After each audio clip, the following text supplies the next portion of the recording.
लब्धये। बोलिए उमा स्वामी मुनि महाराज की, आचार्य प्रवर गुरुवर विद्यासागर जी महाराज की, वीर सागर महाराज, विशाल सागर जी महाराज। हम आत्मा के विषय में थोड़ा उस दिन जानने का और समझने का पुरुषार्थ किया कि आत्मा जिसे हम पावर, जिसको हम अलग अलग रूप में मानते, तो इतना तो तय हुआ कि हमारी आत्मा का कोई ना कोई संबंध इस शरीर के साथ है, क्योंकि शरीर जब तक चलता है, जब तक वो आत्मा हमारे शरीर के अंदर रहती है, मतलब वो इससे जब तक समाती है, रहती है, जो भी आप शब्द में कहो, तब तक वो ये बोलता है, चलता है, फिरता है। इसका मतलब इस आत्मा का प्रमाण कहीं तो कहीं इससे मिलता है। साइंस ने अलग अलग तरीके से इसे जानने का प्रसाद किया, वो आप लोग समझते हैं और जानते हैं इसको, इसलिए ज़्यादा इस विषय को आगे नहीं बढ़ाता हूँ। अब एक विषय ये आता है कि हम ये जो कुछ पाते हैं, जो कुछ भी अच्छा है बुरा है फल पाते हैं, वो हम क्यों पाती है आत्मा? क्योंकि ये बात भी तय है कि हमारा कोई कर्ता ऊपर बैठा हुआ तो नहीं है जो हमें चलाता हो, जो हमें आगे बढ़ाता हो या हमें पुण्य पाप देता हो, ऐसा कुछ भी नहीं। जो कुछ करना है हमें करना है। इसके विषय में बहुत सारी चीज़ें स्पष्ट अलग अलग कर चुका हूँ। फिर भी आपके मन में कुछ होता हो पूछ सकते हैं। आपको अगर लगता है कि कोई हमारा ऊपर से करता है, कोई हमें आगे बढ़ाता है, कोई हमें पुरुषु, कोई तिर्यंच, कोई मनुष्य बनाता हो, तो इस विषय में भी स्पष्ट है कि व्यक्ति जैसा बोता है वैसा पाता है, क्योंकि कोई न कोई कर्म फल उसे जरूर देता है या कोई मिलता है, तो स्वयं बांधता है इसलिए मिलता है। अब एक चीज़ है, जब ये नरक जाता है, स्वर्ग जाता है, ऐसी एक परिकल्पना की जाती है। अब प्रश्न ये उठता है, ये डराने के लिए की जाती है कि ये वास्तविकता होती है? अब ये समझना है आपको। मोक्ष के लिए पुरुषार्थ किया जाता है, तो क्या वास्तव में मोक्ष नाम का कोई पदार्थ होता है? कोई ऐसी जगह होती है जहाँ पर आत्मा सुख पाती है? इसको ठीक कराओ ना, कोई है इसका बीच में चू चू कर। तो ये परिकल्पना एक कल्पना मात्र है कि वास्तविकता होती है? क्यों आप बताओ। क्या आपको क्या लगता है, नरक होता है, स्वर्ग होता है, कि सिर्फ एक कल्पना है? ये डराने की चीज़ है। उस दिन पूछ रहे थे ना कि महाराज ये सिर्फ ऐसा तो नहीं है कि स्वर्ग और नरक सिर्फ इसलिए बताया जाता है ताकि हमारी जो समाज व्यवस्थित चले, कोई गड़बड़ ना करे? क्या इस भाव से स्वर्ग और नरक की कल्पना है कि वास्तविकता है स्वर्ग नरक? अगर है तो उसका क्या प्रमाण? कोई कहता है कि किसने देखा है, किसने इसे समझा है कि स्वर्ग है नरक है? वो कहता है कल्पना है, ये तो मात्र कोई कहता है मान लो। क्योंकि आप आगम को स्वीकार करते इसलिए आप मान लेते हैं कि है। मान लो कोई आपसे पूछता है कि हमें तो लगता है ये कल्पना है, तो इसका क्या जवाब है आपके पास? क्या उत्तर देंगे आप?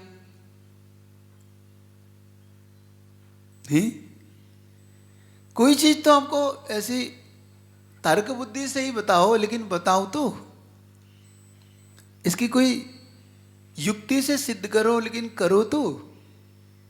क्या है आपके पास? कोई युक्ति है ऐसी जिससे सिद्ध कर सको कि हाँ मोक्ष होता है, हाँ स्वर्ग होता है, हाँ नरक होता है? जो बोलेगा वो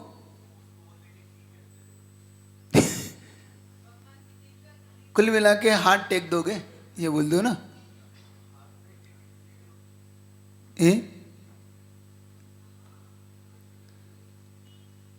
चलो कोई हाथ टेकने का मतलब नहीं, उससे बहस कौन करे, उसको बोल देंगे तुम सही कह रहे हो, जो कह रहे हो ठीक है। तो ये हाथ टेक नहीं तो हुआ और क्या हुआ? झुक नहीं तो हुआ। आप ये नहीं बता पाए कि स्वर्ग नरक ने, आपने ये कह दिया कि ठीक है भाई जो कह रहे हो सो ठीक है, और क्या ज्यादा आप आगे बढ़ गए। आपने कुल मिला के वो रास्ता अपनाया जिसमें भाई सहूलियत होती है, हाथ जोड़ो पीछा छोड़ो। नहीं, वाला रास्ते से नहीं निकला जा सकता। या तो फिर ऐसा है कि वही ठीक है, वही हाँ ठीक है, आपने कह दिया तो नहीं है तो नहीं है, बस ऐसा कह के हम आगे बढ़ गए। ये तो कोई समाधान नहीं हुआ। उसको समझाने के चक्कर में अपना टाइम और एनर्जी चलो आप एनर्जी टाइम मत करो। चलिए और कोई बता सकता है? बोलने की एनर्जी भी खर्च मत करो। नमस्ते महाराज जी। अपन बुरे कर्म करेंगे तो ये तो स्वाभाविक है कि नरक में जाएंगे, तो और लेकिन इसकी अच्छे सिद्धि करेंगे के, इसकी सिद्धि और तर्क क्या है अपने पास? कि चलिए मोक्ष का तर्क क्या है आपके पास? अच्छे कर्म करेंगे, सब करेंगे तो पहले तो रहेगा माइक कि सीधा पकड़ो। हाँ अच्छे कर्म करेंगे, अपने पास ऐसे लगाओ। हाँ अच्छे कर्म करेंगे तो मोक्ष तो मिलेगा, पूजा भक्ति सब चीज तो इससे मतलब कुल मिला के हम वहीं घूमते हैं। हाँ हम सिद्धि नहीं कर पाते, हम बस उसी में घूमते हैं और वो आपको घुमाता रहता है। अब आपके सामने एक पक्ष रखता हो तो चलो आपको समझ में आए थोड़ा सा कभी, तो हो सकता है कि इससे आप ऊपर उठ जाओ, निकल आओ। किसी भी चीज के दो पक्ष जरूर होते हैं। आप इस बात को समझने का पुरुषार्थ करोगे तो जल्दी आ जाएगा आपको। हम एक पक्ष से कभी भी व्यक्ति या वस्तु को नहीं देखते, उसके दो पक्ष होते ही।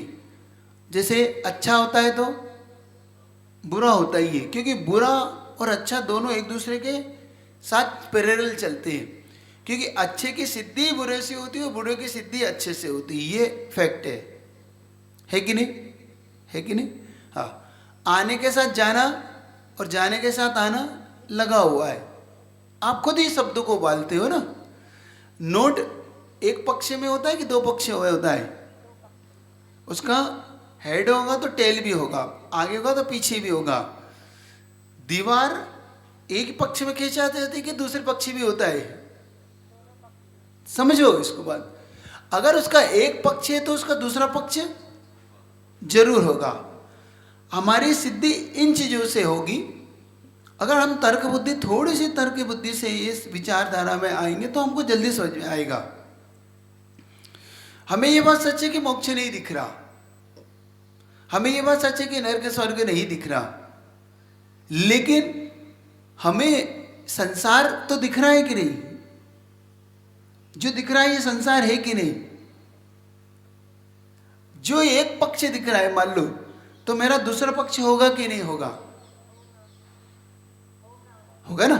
इससे समझो, जहां सुख है तो उसका दूसरा पक्ष दुख होगा कि नहीं होगा? होगा ना। तो जब हमारा संसार दिख रहा है, जो हमारे दिखाई दे रहा है, तो जो नहीं दिखाई दे रहा है, जैसे मुझे इस तरफ की दीवार दिखाई दिख रही है, तो मेरी उस पक्ष की दीवार नहीं दिखाई दे रही, वो है कि नहीं है? ये तो मानना है पड़ेगा कि नहीं? हमें नहीं मानने से काम चलेगा नहीं। तो इसका मतलब संसार दिख रहा है तो इसका दूसरा पक्ष क्या होगा? कोई ऐसी वस्तु है जहां पर सुख है। जब दुख दिख रहा है तो सुख भी है, संसार है तो मोक्ष भी है। ये आपको मानना ही होगा। भले हमें मोक्ष नहीं दिखाई दे रहा, लेकिन हमारा दूसरा पक्ष है कि नहीं? बस, तो हमें उस दूसरे पक्ष से चलना होगा। क्योंकि अगर विश्वास के बल पर ही सारा संसार खड़ा हुआ है, हमारा विश्वास हमें आगे ले जाता है, हम विश्वास के बल पे आगे बढ़ते हैं, तो इसका मतलब ये है कि हम मनुष्य तिरंज दिख रहा है, तो इसका मतलब स्वर्ग और नरक भी है। हमें भले वो दिखाई नहीं देता कुछ पल के लिए, लेकिन जो नहीं है, जो दिखाई नहीं दे रहा नहीं है, ऐसा तो नहीं मान सकते। जैसे मेंढक होता है, मेंढक की घटना सुनी आपने? मेंढक क्या करता है, वो एक तालाब में रहता है या एक कुएं में जीता रहता है। तो मेंढक कुएं में जीते जीते अगर कोई इसके सामने एक पक्ष रखता है ना कि चलो इससे तुम्हें मैं समुद्र ले चलता हूँ। एक बार एक मेंढक को एक हंस मिला, तो उस हंस ने कहा कि चलो तुम्हें मैं इससे भी बड़े जगह ले चलता हूँ। तो उस मेंढक ने पूछा, भाई तुम्हारी बड़ी जगह क्या है? तो उसने कहा समुद्र। तो मेंढक ने कभी समुद्र तो देखा नहीं होता। तो मेंढक ने कहा, भाई तुम्हारा समुद्र कितना बड़ा है? तो उसने दोनों हाथ फैला के दिखाए, इतना बड़ा है? क्योंकि नहीं, इससे भी बड़ा है। तो उसने कहा पैरों को चौड़ा करके दिखाया, इससे बड़ा है? जो क्या, इससे भी बड़ा है। तो उसने अपनी गर्दन ऊंची करके दिखाई, इससे बड़ा है? जो कि इससे भी बड़ा है। तो मेंढक ने कहा फेंक रहे हो। तो उसने बोला हाथ पसारे, पैर पसारे और पसारी गात। गात मतलब गर्दन। मेंढक गर्दन फैलाता ना, हाथ फैलाता है, गर्दन फैलाता है, पैर फैलाता है। तो कहते हैं हाथ पसारी, पैर पसारे और पसारी गात, इससे बड़ा समुद्र है कहन सुनन की बात। ये तो कहने सुनने की बातें हैं। ये समुद्र नाम की कोई चीज नहीं होती। मेरा तो जो कुआं है ना, यही, इससे बड़ा कुछ नहीं होता। तो हम कूप मुंडक ना बने, हम कुएं के मेंढक ना बने। हमें जैसे उस मेंढक को विश्वास नहीं है, कहीं हमारी स्थिति उस मेंढक जैसी तो नहीं है। क्यों? हमें इससे बाहर निकलना है। अगर इससे बाहर निकलना है तो अब हमें इस शास्त्र का लाभ हमें मिलेगा, जो हम शास्त्र पढ़ने चाह रहे हैं। तो कुल मिला के अगर इस शास्त्र को पढ़ना है, समझना है, तो कूप मुंडक बन के नहीं पढ़ना। समझ में आ रही है? इस शास्त्र को जब आप पढ़ोगे तो कुछ पल के लिए लगता है कि भाई इसमें स्वर्ग बताया जा रहा है, नरक बताए जा रहे हैं, इसमें जो आत्मा की चीज बताई जा रही है वास्तव में है भी कि नहीं। तो थोड़ा कुंडुक पुंडुक नहीं बनना, कुप मुंडुक बन के नहीं जीना। थोड़ा सा इससे ऊपर उठ के इस शास्त्र को पढ़ने और समझने का पुरुषार्थ आप करोगे तो बहुत जल्दी आपको समझ में आएगा। अब आपके पास शास्त्र शुरू करूँ, लेकिन आपके पास है कुछ शास्त्र है आपका? तो पहले इस शास्त्र की जो रचना की गई, तो पहले इन्होंने कहा कि भाई शास्त्र पढ़ने का जो निमित्त था, वह निमित्त तो एक भव्य जीव था। उस भव्य जीव के माध्यम से ये शास्त्र आगे बढ़ता है। तो 5 चीजें इसमें नाम, फिर उन्होंने दिया है निमित्त। तो पहला इसका नाम क्या रखा गया? मोक्ष शास्त्र। तो मोक्ष शास्त्र क्यों रखा गया इसका नाम? क्योंकि इसका मोक्ष शास्त्र इसलिए नाम रखा गया क्योंकि मोक्ष के अर्थ को बताना, मोक्ष के स्वरूप को बताना इस शास्त्र का काम है। क्योंकि उसने प्रश्न किया था आत्मा का हित क्या है, तो उन्होंने कहा मोक्ष। तो इसका स्वरूप क्या है और इसकी प्राप्ति के उपाय क्या है, अब उसने ये पूछा। तो इसका स्वरूप उन्होंने बताने का पुरुषार्थ किया कि रत्नत्रय में इसका स्वरूप है, आगे इसको बता रहे हैं। और प्राप्ति का उपाय क्या है? क्योंकि कोई भी एक मंजिल होती है, मोक्ष मंजिल है, तो मंजिल के लिए एक रास्ता जरूर होता है कि नहीं? तो ये रास्ता आपको बताएंगे, मंजिल इनकी अंतिम होगी मोक्ष, ये हमें समझना होगा। ठीक? तो क्या हमें इस मोक्ष स्वरूपी, पहले हमें इसका विश्वास ट्रस्ट करना होगा कि मोक्ष कुछ होता है। क्योंकि मंजिल में पाने के लिए रास्ते में हमें मंजिल नहीं दिखाई देती, लेकिन रास्ता उस मंजिल को बताने वाला जरूर होता है। तो मोक्ष होता है, इस रास्ते को कौन बताएगा? जाने वाला और रास्ता, और रास्ता को बताने वाले गुरु होते हैं। तो पहले हमें गुरु पे ट्रस्ट करना, जो हमें संकेत देगा इस रास्ते पे चलना, फिर उस रास्ते पे चलना जो हमें संकेत देगा उस मंजिल को पाना। जब हम उस मंजिल को पाने के लिए उस रास्ते को अपना लेंगे तो निश्चित तौर पे हम मंजिल तक पहुंच जाएंगे। तो आप रास्ते पे विश्वास करने का पहले आप भावना करेंगे। तो इसका नाम है मोक्ष शास्त्र। दूसरा नाम है इसका तत्वाश्रुत्र। क्या नाम है इसका? तत्वाश्रुत। नाम क्यों पड़ा इसका? तत्व का अर्थ बताने वाला। हमारे 7 तत्व होते हैं, जीव, अजीव, आश्रव, बंध, संवरण, निजरा और मोक्ष। इन 7 तत्वों को बताने के लिए इसका नाम तत्वाश्रुत्र पड़ा। ये अपना जैसा इसका नाम है वैसा ही इसके अंदर इनके रिजल्ट हैं। तो ये इसको बताने वाला आपके लिए होगा, तब जाके इसके आप परिणाम रिजल्ट को पाओगे। ठीक है? अब इसका कर्ता कौन है? कर्ता यानी राइटर। इसका राइटर भी होगा। तो राइटर इनके उमा स्वामी मुनि महाराज इसके राइटर हैं, जिनका अपर नाम उमा स्वामिती भी बोलते हैं, उमा स्वामी भी बोलते हैं। क्योंकि हमारे यहाँ शास्त्र का रचयिता कोई भी अपौरुषेय नहीं है, क्योंकि कुछ लोग ऐसा भी मानते हैं, ये क्यों बताया जा रहा है, क्योंकि कुछ लोग ऐसा भी मानते हैं, संसार में ऐसी मान्यता भी है कि हमारे यहाँ शास्त्र अपने आप है। जैसे उनके यहाँ पर वैष्णव धर्म में वेद है, तो वेद का कोई रचिता पूछो तो वो कहते हैं हमारे यहाँ कोई रचिता नहीं, वेद तो आसमान से उतरा है, आया है। मुस्लिमों में उनसे कुरान पूछो तो कहते नहीं, उनके यहाँ कुरान ऊपर से उतरी है, आई है। वहाँ पे कोई रचिता नाम का कोई व्यक्ति नहीं है, किसी रचना नहीं है। उन्होंने कहा वहाँ से हमें भेजी है, हमको तो यहाँ मिली है। लेकिन आपके यहाँ ऐसा नहीं है, जैन शासन में ऐसा कुछ भी नहीं है। क्योंकि अगर अपौरुषेय है तो इसका रचयिता अपौरुषेय है, तो शास्त्र विश्वसनीय कैसे बनेगा जब इसका रचनाकार ही कोई नहीं होगा। क्योंकि रचनाकार विश्वसनीय होने पर शास्त्र विश्वसनीय होगा। तो अभी रचना करना है, करता ही नहीं है कोई आपके यहाँ।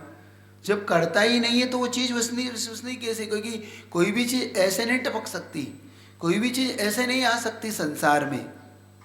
उसको लाने के लिए कोई ना कोई जरूर होगा, क्योंकि उसके बताने वाला जरूर होना चाहिए।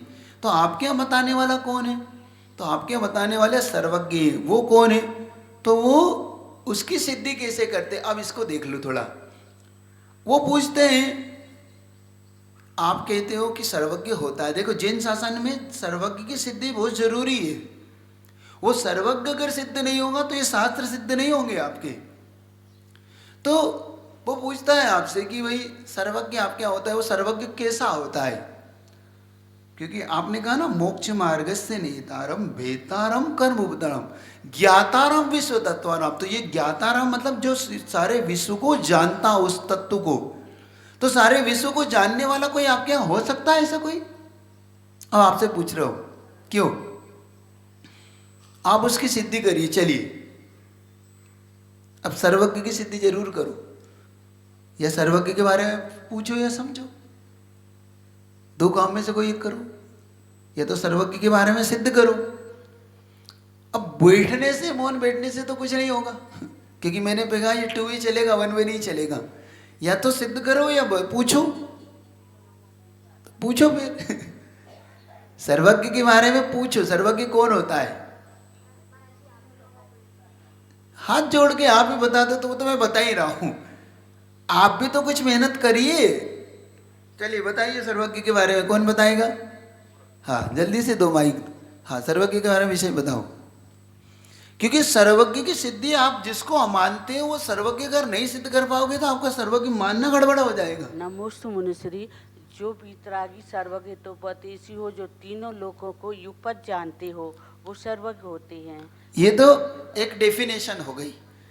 अब सर्वज्ञ उन्होंने आपने तो कह दिया जो वीतरागी है सर्वज्ञ त्रिकाल की बात को जानता है, जो 14 पूर्वांग और ये तो सब बातें हो गई। ये इन बातों से सर्वज्ञ सिद्ध नहीं होगा, इसलिए कह रहा हूं। सर्वज्ञ की और कोई सिद्धि कौन करेगा। आप में से कोई सर्वज्ञ के विषय में और कुछ बताएगा। ये तो हो गई, वो सब जानता है तो सबको आपने पहले ही बता दिया, डेफिनेशन हो गई। ये तो डेफिनेशन हम शास्त्र में पढ़ लेंगे। अब सर्वज्ञ के और विषय में कौन बताएगा, सर्वज्ञ की सिद्धि कौन करेगा आप में से। क्योंकि एट प्रेजेंट तो आपका है नहीं, सर्वज्ञ है वो नहीं दिखता। अब वो पूछ रहा है और जेनी के सामने ये प्रश्न आया है, अगर ये सिद्ध नहीं करोगे तो कहता है देखो ये सब फेंको फाकी तुम मत करो। आप क्या कोई ऐसा है वो जानता है, वो पहला की जानता है, भूत का जानता है, भविष्य का जानता है, तो दिखाओ। वो आपके पास है नहीं, तब आपको उसकी सिद्धि करना पड़ेगी। सुन रहे हो कि नहीं सर्वज्ञ को मानने वालों। तब जैनियों ने कैसे सिद्ध की, अब देखना हमारे आचार्यों ने कितनी बड़ी युक्ति दी, इसको समझो तो समझ में आएगा। जब उसने कहा कि आपका कोई सर्वज्ञ नहीं होता, तब आचार्यों ने सीधा प्रश्न किया, देखो कैसे सिद्ध किया जाता है। इसको न्याय से सिद्ध किया उन्होंने कहा कि भाई सर्वज्ञ नहीं है ऐसा आप मानते हो, तो उसने कहा कि सर्वज्ञ प्रेजेंट में नहीं, चलो हम भी मानते प्रेजेंट में नहीं है, तो क्या भूत में भी नहीं थे। तो कहता हाँ नहीं थे। अच्छा भविष्य में भी नहीं होंगे, क्योंकि नहीं होंगे। वो तो कहते हो, आप कहते हो भूत में नहीं थे, और भविष्य में होंगे तो सर्वज्ञ सिद्ध हो जाएगा। वो कहता है भूत में थे तो उसने मान लिया सर्वज्ञ है। उसने कहा भूत में नहीं थे, वर्तमान में नहीं है, भविष्य में भी नहीं होंगे, फिर जैनियों का फिर सर्वज्ञ आप ही हैं। फिर तो सर्वज्ञ, क्योंकि आप ही तीनों बता रहे हो ना। भूत में भी नहीं है, आपने देख लिया भूत में नहीं था, आपने देख लिया भविष्य में भी नहीं होगा, और आपने देख लिया वर्तमान में नहीं, तो हम यही तो कह रहे हैं कि आप ही सर्वज्ञ हो फिर तो हमारे लिए, क्योंकि आप तीनों को देख रहे हो और हमारा सर्वज्ञ तीनों देखता है। इससे उसको मानना पड़ेगा कि वो या तो वो नहीं जानता, उसके जानने से सर्वज्ञ नहीं होता, ऐसा हम नहीं मानेंगे। सर्वज्ञ नहीं होता, उसकी भी सिद्धि उसके पास नहीं है। तो कोई चीज तो है जो चीज से हमारे ज्ञान को वो सिद्ध करेगी।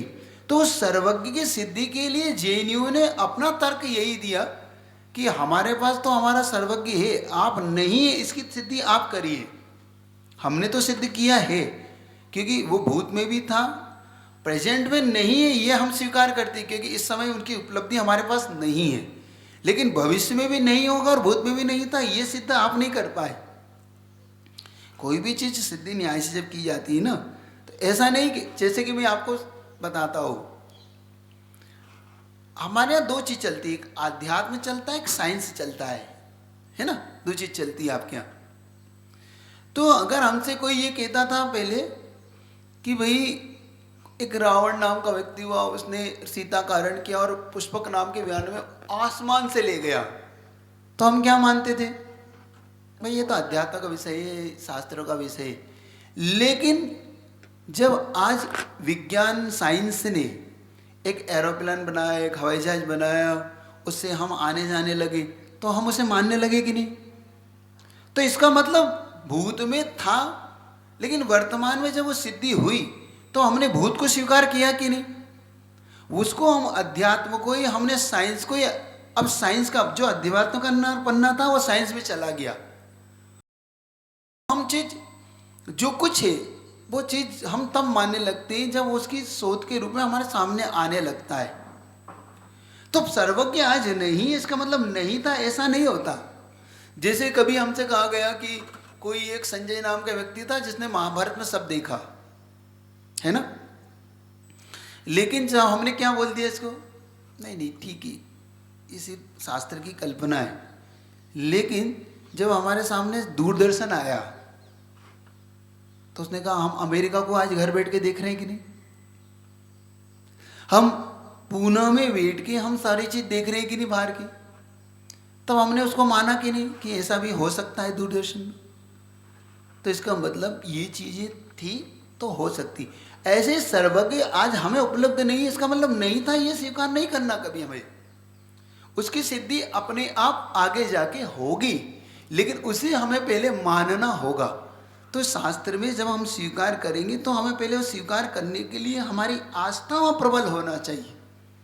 जैसे जैसे हमारी आस्था प्रबल होगी वैसे वैसे हमें इस ओर बढ़ने लगेंगे। अब चाहे वो फिर दूरदर्शन हो, चाहे फिर वो मोबाइल हो।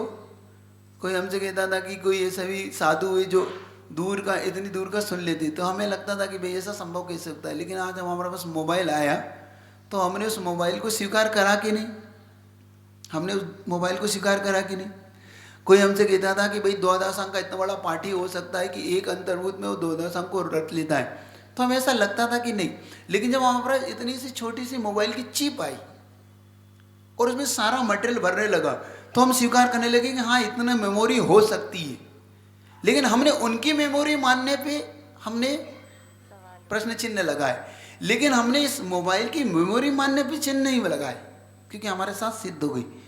तो अब एक बात समझ के रखना कि जो सिद्ध हो चुकी उस पर हमारा ट्रस्ट हो जाता है। तो हमें इन शास्त्रों को मानने की जरूरत पड़ेगी, तो थोड़ा सा विश्वास रखने की जरूरत करना।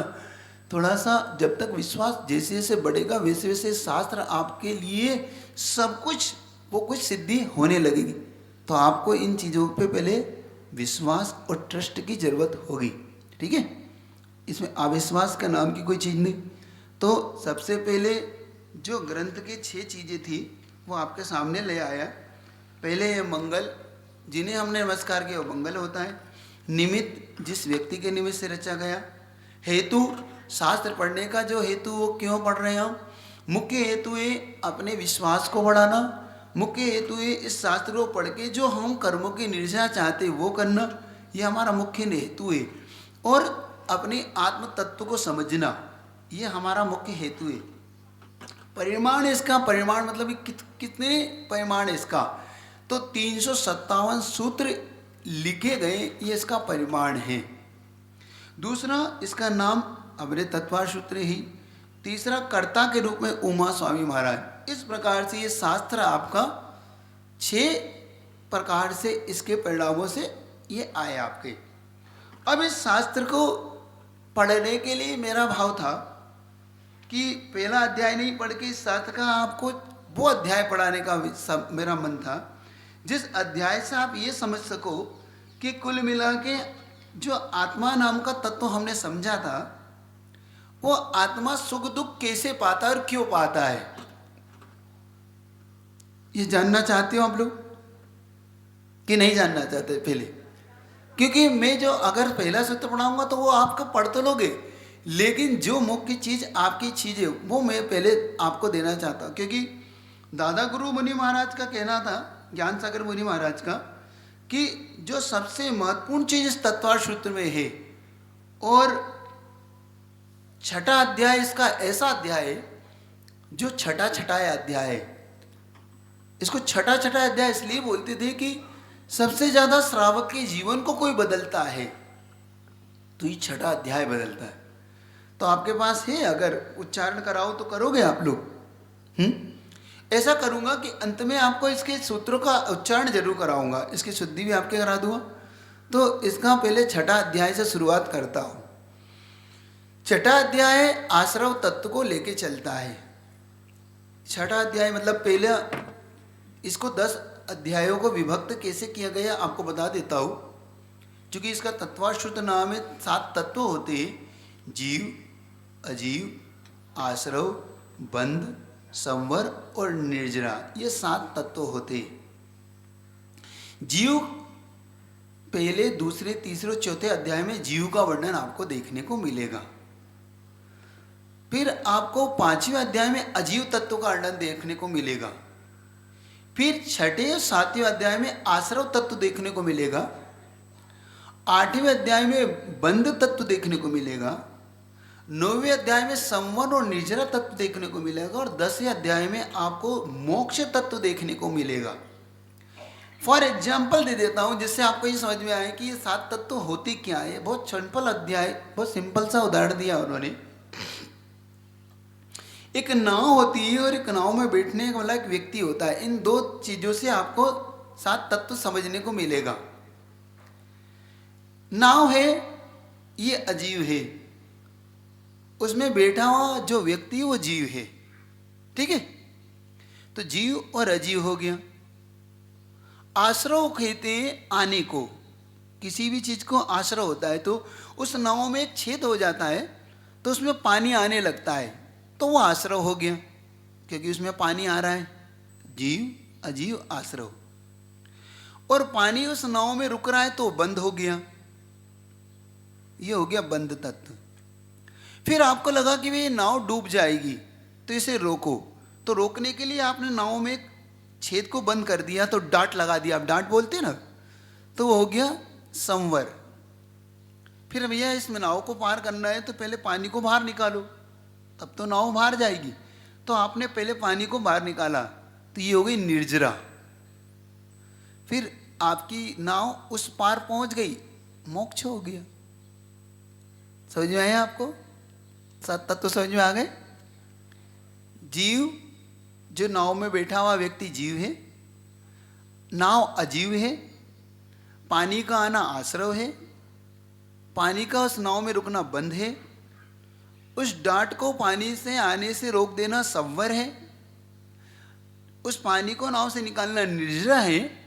उस नाव का उस पार पहुंचाना मोक्ष है। ऐसे ही हमको इन 7 तत्वों को समझ के आगे बढ़ना है। तो छठा अध्याय आपके लिए निकालिए, आश्रव तत्व है। कैसे हम आश्रव करते हैं कर्मों का और क्यों हम दुखी और सुखी बनते हैं, क्योंकि सुखी दुखी बनने के पीछे सबसे बड़ा लॉजिक क्या है वो हमें समझना है। तो उच्चारण करूं, आप उच्चारण करेंगे? चलिएगा, पहला सूत्र कर रहा हूं आश्रव तत्व का। ठीक, काय वांग मनः कर्म योगा। वांग बोलना है ना, काय वांग मनः कर्म योगा। अब ये जो चीज है ये आश्रव तत्व को बता रही है आपको। काय यानी शरीर, वांग का मतलब होता है वचन, और मन का मतलब होता है आपका चित्त, जिसे आप मन कहते हो, है ना।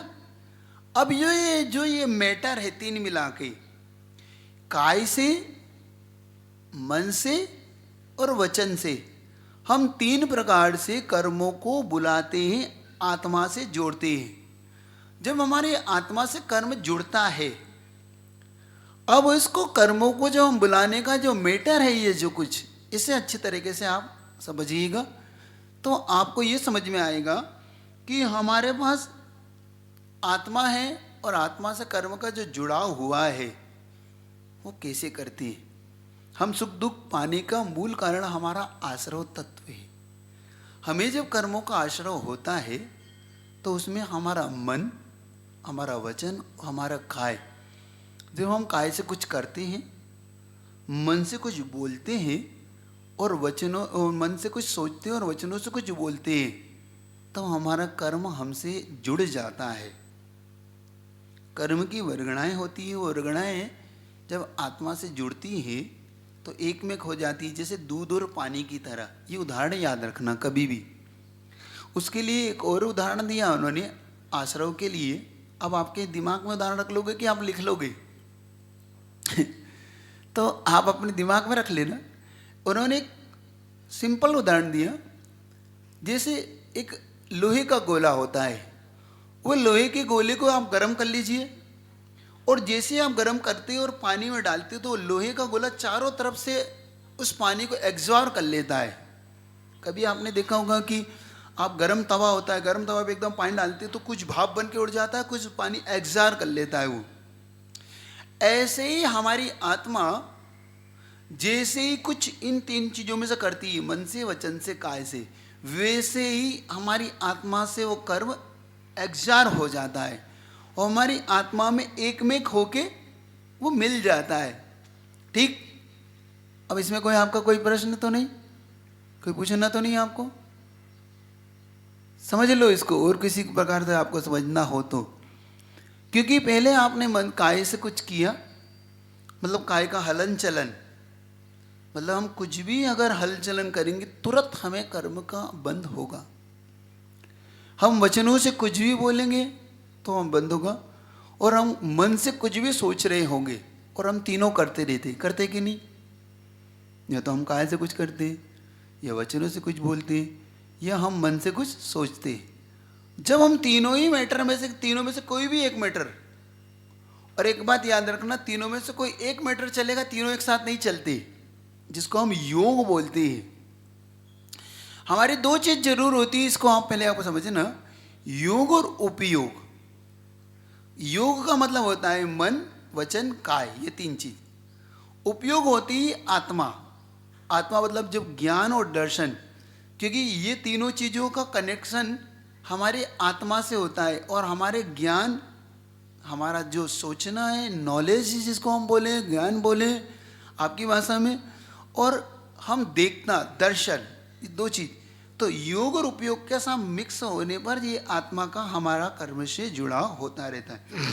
तो हमारे जो आत्मा में जो हलन चलन हो रहा है, बड़ी सावधानी रखिए। आप कुछ भी बोलते हैं, कुछ भी सोचते हैं, तो ये दो तरीके से आपका ये बढ़ता है। हाँ, क्या माइक दीजिए, माइक तो जल्दी, क्योंकि आपका समय भी हो रहा है, और कल से ये क्लास और अब आपकी व्यवस्थित और हो जाएगी, क्योंकि अब ये आपका फ्लो में आने लगेगा धीरे धीरे, है ना। तो आप क्लास मत छोड़ दो, क्योंकि आपका फिर आगे के सारे एक एक सूत्र से एक दूसरे का कनेक्शन है।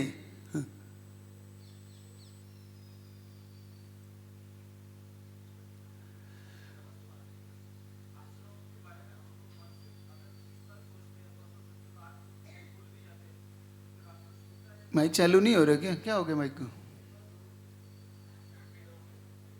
दूसरा दे दो।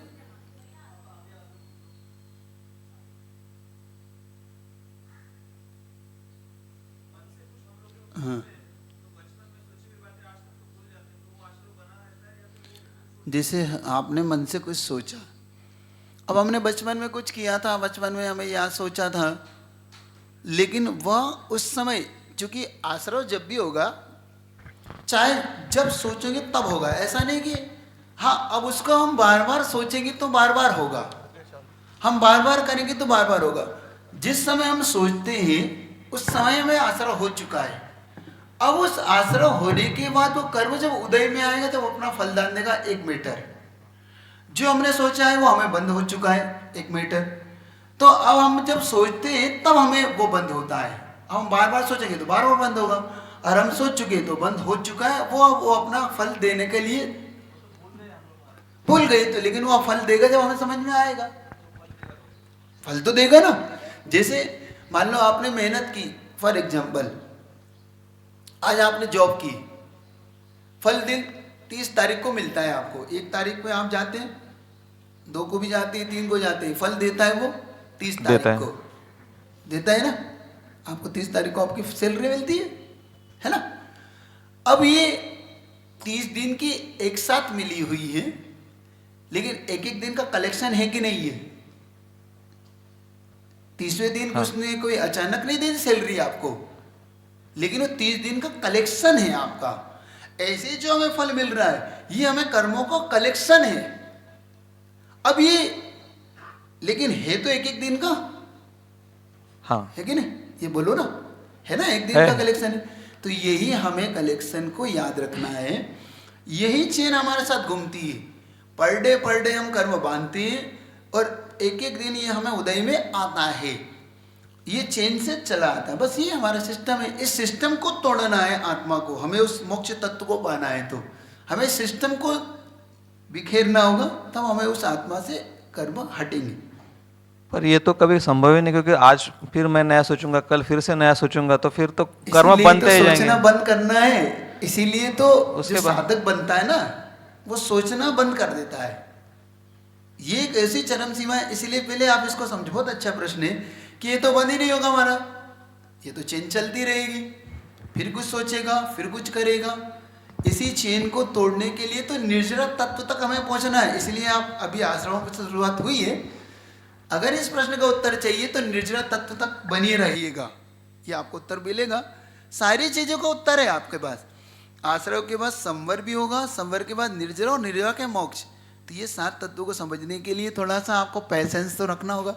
पहले आश्रव समझिए। तो इस प्रकार से आश्रव तत्व आपके सामने अब आ चुका है। हम एक मंच पे, जैसे एक मंच होता है ना, मंच पे अलग अलग नाट्यकार आता है ना, तो ऐसे ही इस मंच पे अब आश्रव तत्व आया है। तो इस तत्व को अच्छे से समझ लेना। बहुत अच्छा ये आपका विषय चलेगा अगर आप पेशेंस से समझेंगे और सुनेंगे। तो वरना आप सिर्फ हमेशा उसी तत्व में उलझ जाएंगे। बाहरी तत्व से उलझ के थोड़ा आत्म तत्व की ओर आने के लिए पेशेंस रखेंगे, सुनेंगे, समझने के पुरुषार्थ करेंगे। तो मेरे आने से पहले आया करो, मेरे आने के बाद मत आया करो, ठीक है? चलो इतने ही रखता हूँ। बोलिए आचार्य गुरु विद्यासागर जी महाराज की जय।